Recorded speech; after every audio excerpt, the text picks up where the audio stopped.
Hello दोस्तों, आप सभी का आपके अपने चैनल रोजगार वाले पे हार्दिक स्वागत है। तो दोस्तों, आज हम लोग अपनी हिस्ट्री की क्लास कर रहे हैं, जिसमें आज का टॉपिक हमारा दोस्तों महाजनपद काल है। दोस्तों ये जो चलिए शुरू करते हैं आज की क्लास को।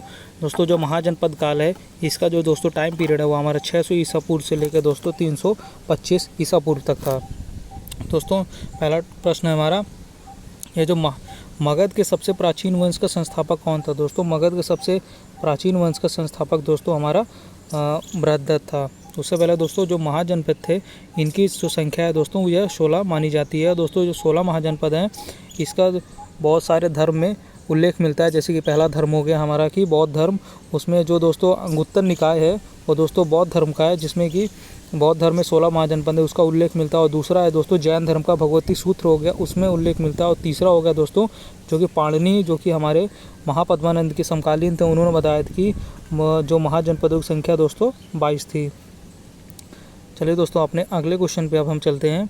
इसमें यह है कि बिंबिसार का संबंध किस वंश से था। तो दोस्तों ये जो बिंबिसार था ये दोस्तों हमारा हर्यक वंश से संबंधित था। और दोस्तों इसी हरवंश वंश को हम लोग दोस्तों पितृहंता वंश भी कहते हैं। दोस्तों एक बिंबिसार है, एक हमारा बिंदुसार है। तो दोस्तों जो बिंदुसार है ये मौर्य वंश का सम्राट है, ये चंद्रगुप्त का पुत्र और अशोक का दोस्तों पिता था। और जो बिंदुसार है दोस्तों ये हमारा हर्यक वंश से संबंधित है। अगले प्रश्न में चलते हैं। हर्यक वंश के किस शासक को दोस्तों कुड़िक कहते थे। दोस्तों ये अजात शत्रु है, इसको दोस्तों कुड़िक कहा जाता था। दोस्तों ये प्रथम पितृहंता भी हम इसको बोलते हैं, क्योंकि इसने अपने पिता बिंदुसार की हत्या कर दी थी। और इसी कारणवश अजात शत्रु की भी इसके पुत्र उदयन ने दोस्तों हत्या कर दी। उदयन ने जो कि पाटलिपुत्र की स्थापना किया था गंडक, सोन और गंगा नदी के संगम पर। तो दोस्तों और अगर हमसे पूछ लिया जाए कि बिंबिसार को क्या कहते थे, तो दोस्तों बिंबिसार को हम लोग दोस्तों शोणिक बोलते थे। तो दोस्तों श्रोणिक अगर पूछ ले तो बिंबिसार को बोलते हैं, और अगर कुणिक बोल ले तो दोस्तों अजातशत्रु को हम लोग बोलते थे। अगले क्वेश्चन पे चलते हैं। किस शासक ने गंगा और सोन नदियों के संगम पर पाटलिपुत्र की स्थापना की। तो दोस्तों उदयन ने स्थापना की थी, और इसी को हम लोग द्वितीय पितृहंता दोस्तों बोलते हैं। और इसको हम लोग दोस्तों कुसुमपुरा के नाम से भी उदयन को दोस्तों जाना जाता है। अगला प्रश्न है, सिकंदर महान ने भारत पर आक्रमण किस वर्ष किया था। दोस्तों सिकंदर महान ने भारत पर आक्रमण 326 ईसा पूर्व में किया था। और दोस्तों ये हमारे 325 ईसा पूर्व में यह वापस गया था। मतलब इसने लगभग 19 महीने तक ये दोस्तों भारत में रहा था। अगले प्रश्न में चलते हैं कि और दोस्तों ये जो सिकंदर था ये हमारा यूनानी शासक था। अगले प्रश्न में चलते, सिकंदर का मुख्य आक्रमण किसके समय पर हुआ था। दोस्तों हाइडेस्पीस या फिर झेलम, मतलब कि आप जानते हैं कि जो हाइडेस्पीस का युद्ध हुआ दोस्तों ये पोरस और सिकंदर के बीच में दोस्तों हुआ था। और ये जो हाइडेस्पीस का युद्ध झेलम और वितस्ता नदी के संगम पे हुआ था। और दोस्तों इसमें इसके बाद सिकंदर भारत से वापस चला गया था, क्योंकि इसकी सेना ने दोस्तों व्यास नदी को पार करने से मना कर दिया था। अगले प्रश्न में चलते हैं कि इसमें पूछा गया है कि हमारा सिकंदर के युद्ध का क्या महत्व है। तो दोस्तों सिकंदर के युद्ध का महत्व हमारा यूरोप से भारत के लिए थल मार्ग खुला था, और साथ में छोटे छोटे राज्यों की समाप्ति हो गई थी, और साथ ही साथ में राजनीतिक एकीकरण भी हो गया था, और कई सारे यूनानी राज्यों का भी गठन हुआ था सिकंदर के आक्रमण के समय। अगले प्रश्न में चलते हैं। प्रथम ईरानी शासक जिसने भारत के कुछ भागों को अपने अधीन किया था वह दोस्तों हमारा डेरियस था। मतलब ये हमारा ईरानी शासक था। और इसके बीच और साथ ही दोस्तों जो सिकंदर था इसके बीच में हमारा गुग्गेमला का युद्ध हुआ था दोस्तों। उसमें जो था हमारा सिकंदर दोस्तों यह विजय हो गया था, इसकी विजय हो गई थी। अगले प्रश्न में चलते हैं हम लोग। नंद वंश का अंतिम सम्राट कौन है। दोस्तों घनानंद हमारा नंद वंश का अंतिम सम्राट था। और दोस्तों इस नंद वंश की जो स्थापना की थी वह महापद्मानंद ने की थी दोस्तों। इसी को सर्वशांतक, एकराट, परशुराम का दूसरा अवतार दोस्तों सब लोग सब मतलब कि इसी के नाम थे। और दोस्तों इसके जो समकालीन थे महापद्मानंद के, पूछ लिया जाता है कि इसके समकालीन कौन थे। तो दोस्तों इसके समकालीन पाणिनि थे, जो कि महाभाष्य इन्हीं की पुस्तक थी। अगले प्रश्न में चलते हैं हम लोग।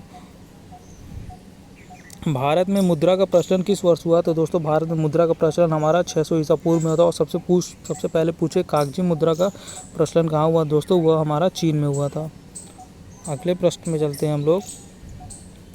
दोस्तों जो बुक है वो अष्टाध्यायी है, वो जो पाणिनि की है, और जो महाभाष्य बुक है वो पतंजलि की है। इसमें अगला यह पूछा गया है कि किस शासक ने अवंती को जीतकर मगध का हिस्सा बना लिया। दोस्तों अवंती को जीता था वह शिशुनाग ने जीता था, मतलब शिशुनाग वंश का शासक शिशुनाग ने अवंती को जीता था। और यह पूछ लिया हमसे कि अंग प्रदेश को किसने जीता। दोस्तों अंग प्रदेश को हमारे बिंबिसार ने जीता था और अपने पुत्र अजातशत्रु को वहाँ का उपराजा बनाया था। अगले प्रश्न में चलते हैं। 6ठी शताब्दी में भारत का सबसे शक्तिशाली राज्य कौन था। तो दोस्तों मगध था। ये 6ठी शताब्दी ईसा पूर्व में था। और दोस्तों इस मगध का जो उल्लेख है हमारा वो अथर्ववेद में भी मिलता है। दोस्तों इसमें मेनली 4 वंश थे, जिसकी दोस्तों ये जो मगध साम्राज्य है इसमें कि हमारे 4 वंश थे, जिसका जो ट्रिक है वह है हंसना मना है। तो मतलब हर्यक वंश था, शिशुनाग वंश था, नंद वंश था और दोस्तों मौर्य वंश था। ये 3 वंश थे।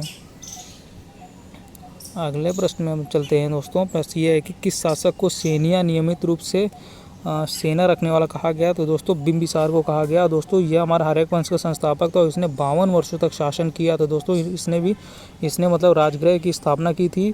और दोस्तों ये इसका जो कार्यकाल है वह भारतवर्ष का सबसे ज़्यादा बड़ा कार्यकाल है, मतलब कि। और दोस्तों इसके पुत्र अजातशत्रु ने इसकी हत्या कर दी थी। और दोस्तों ये मतलब अपने राज्यों को बढ़ाने के लिए विवाह का संबंध लेता था। और दोस्तों इसकी मेनली 3 पत्नियां थीं। एक थी हमारी महाकौशला, एक थी हमारी क्षेमा और एक थी चेलना। दोस्तों ये इसकी 3 पत्नियां थीं।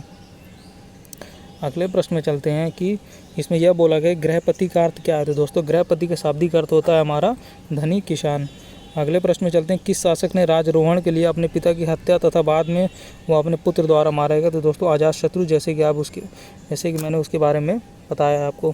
तो दोस्तों इसका जो मतलब कि सदा युद्ध जो था, पूछा जाए कि अजातशत्रु अपने जीवन भर किसके साथ युद्ध करता रहा। तो दोस्तों ये वज्जी जो महाजनपद था जिसकी राजधानी वैशाली थी, इसके साथ दोस्तों हमेशा युद्ध करता रहा। और दोस्तों पूछ लिया जाए कि अजातशत्रु ने कौन सा महाजनपद जीता। दोस्तों इसने काशी को जीतकर अपने मगध साम्राज्य में मिला लिया था। अगले प्रश्न में चलते हैं। इसमें पूछा गया है कि विश्व का प्रथम गणतंत्र किसके द्वारा स्थापित किया है। दोस्तों विश्व का प्रथम गणतंत्र जो है वैशाली में लिच्छवी वंश के द्वारा स्थापित किया गया था। अगला प्रश्न है महाजनपदों का उदय किस शताब्दी में हुआ था। तो दोस्तों 6ठी शताब्दी ईसा पूर्व में महाजनपद का उदय हुआ था। अगले प्रश्न में चलते हैं हमारा। इसमें बोला गया है कि किस जैन ग्रंथ में 16 महाजनपदों का वर्णन मिलता है। तो दोस्तों ये भगवती सूत्र है। दोस्तों ये जैन धर्म का था हमारा, लेकिन जो ये अंगुत्तर निकाय है दोस्तों ये हमारा बौद्ध धर्म का है। इनमें दोनों में यह मिलता है कि 16 महाजनपद थे। अगला है दोस्तों, इसमें प्रश्न है कि भारत में प्रथम यूरोपीय आक्रमण किसके द्वारा हुआ। तो दोस्तों यूनानियों द्वारा प्रथम यूरोपीय आक्रमण हुआ। दोस्तों प्रथम यूनानी जो था वो हमारा सिकंदर ही था, जिसने भारत पर आक्रमण किया था। और सिकंदर का जन्म दोस्तों सिकंदर को जन्म हुआ दोस्तों ये 356 ईसा पूर्व में इसका जन्म हुआ था। इसकी मृत्यु जो हुई थी वो दोस्तों 323 ईसा पूर्व में बेबीलोन में हो गई थी। और इसकी जो मृत्यु हुई थी दोस्तों वह हुई थी हमारी 33 वर्ष की अवस्था में। दोस्तों सिकंदर की मृत्यु 33 वर्ष की अवस्था में हो गई थी। और इसने एक बाउकेफला नगर भी भारत में बसाया था, जो कि दोस्तों बाउकेफला इसके घोड़े का नाम था, उसी के नाम पे। और यह भी पूछ लिया जाता है कि सिकंदर की सबसे पसंदीदा बुक कौन थी। दोस्तों ये थी इसकी इलियड बुक थी, जो कि राइटर कौन था इसका, होमर दोस्तों इसका राइटर था। अगले प्रश्न में अब चलते हैं दोस्तों हम लोग। इसमें यह पूछा गया है कि किस शासक को उग्रसेन कहा जाता है। दोस्तों महापद्मानंद को दोस्तों उग्रसेन, सर्वछांतक, एकराट और परशुराम का दूसरा अवतार ये सब कहा जाता है। अगला प्रश्न है सिकंदर के साथ भारत आने वाले इतिहासकार कौन था। तो दोस्तों हेरोडोटस था। जैसे कि आप जानते हैं कि हेरोडोटस को दोस्तों फादर ऑफ हिस्ट्री कहते हैं। इसने हिस्टोरिका बुक भी लिखी है। अगले प्रश्न में चलते हैं। तो दोस्तों इसमें यह है कि काशी और लिच्छवी को विलय किसने किया था मगध में। तो दोस्तों अभी आपको बताया गया काशी और लिच्छवी का विलय दोस्तों अजातशत्रु ने किया था। अगला प्रश्न है कि अजातशत्रु का उपनाम क्या था। दोस्तों अजातशत्रु का उपनाम हमारा कुड़िक था।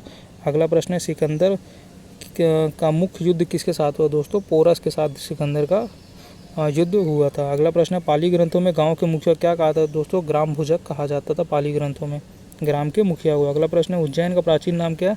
दोस्तों उज्जैन का प्राचीन नाम हमारा अवंतिका है। अगला प्रश्न है नंद वंश का संस्थापक कौन था। तो दोस्तों नंद वंश का संस्थापक हमारा महापद्मानंद था। और इसे पूछ ले कि नंद वंश का अंतिम शासक कौन था। तो दोस्तों घनानंद था हमारा अंतिम शासक, और दोस्तों इसी को हम लोग अग्रगमीज भी कहते हैं। और पूछ ले कि सिकंदर के आक्रमण के समय भारत में शासन किसका था, तो दोस्तों घनानंदी उस समय शासक था हमारा। अगला प्रश्न अब है कि इसमें यह पूछा गया है कि प्राचीन भारत में प्रथम विदेशी आक्रमण किसके द्वारा हुआ, तो दोस्तों ईरानियों के द्वारा हुआ था। अगला प्रश्न, अजातशत्रु किस धर्म का अनुयायी थे, दोस्तों यह हमारा अजातशत्रु कहीं कहीं दोस्तों बौद्ध धर्म और कहीं कहीं दोस्तों ये लिखा होता है कि जैन धर्म का अनुयायी था अजातशत्रु हमारा। अगला प्रश्न है, अजातशत्रु की हत्या किसने की थी, दोस्तों अजातशत्रु की हत्या उसके पुत्र उदयन ने हुई थी, तभी तो इसको द्वितीय पितृहंता बोलते हैं, और अजातशत्रु को हम लोग दोस्तों प्रथम पितृहंता बोलते हैं। अगला प्रश्न है, अजातशत्रु गद्दी पर किस वर्ष बैठा, तो 492 ईसा पूर्व में अपने पिता बिंबिसार की हत्या करके दोस्तों यह गद्दी पर बैठा था। अगला प्रश्न है हमारा कि घनानंद के बाद शासन किसने प्राप्त किया था, तो दोस्तों घनानंद के बाद में शासन जो है हमारा चंद्रगुप्त मौर्य जी ने प्राप्त किया था, और दोस्तों इन्होंने ही घनानंद की हत्या कर दी थी। दोस्तों जो नंद वंश के बाद जो वंश आया था वो हमारा मौर्य वंश आया था। तो दोस्तों जब मौर्य वंश के शासक चंद्रगुप्त मौर्य ने घनानंद को मार दिया था, तब दोस्तों उसके बाद मौर्य वंश का उदय हो गया था। तो दोस्तों ये थे आज के हमारे इम्पॉर्टेंट क्वेश्चंस महाजनपद काल के, जो कि दोस्तों प्रीवियस ईयर में काफ़ी बार पूछे जा चुके हैं। तो दोस्तों यह आपके एग्ज़ाम में भी पूछे जा सकते हैं और काफ़ी इम्पॉर्टेंट क्वेश्चंस हैं। तो आप लोग एक बार वीडियो को ज़रूर देखिए। और इसके पहले भी हम लोग ने जैन धर्म, बौद्ध धर्म और सिंधु घाटी सभ्यता के दोस्तों क्वेश्चंस कर चुके हैं। तो दोस्तों एक बार वो क्लास भी आप ज़रूर देखिए, कि दोस्तों ये निश्चित रूप से आपके सभी एग्ज़ाम्स के लिए बेहद इम्पॉर्टेंट क्लास होती है। तो दोस्तों वीडियो को ज़रूर देखिए, और वीडियो अगर सही लगे तो वीडियो को लाइक, शेयर और अपने चैनल रोज़गार वालों को सब्सक्राइब ज़रूर करिए। आज का वीडियो देखने के लिए आप सभी का बहुत बहुत धन्यवाद।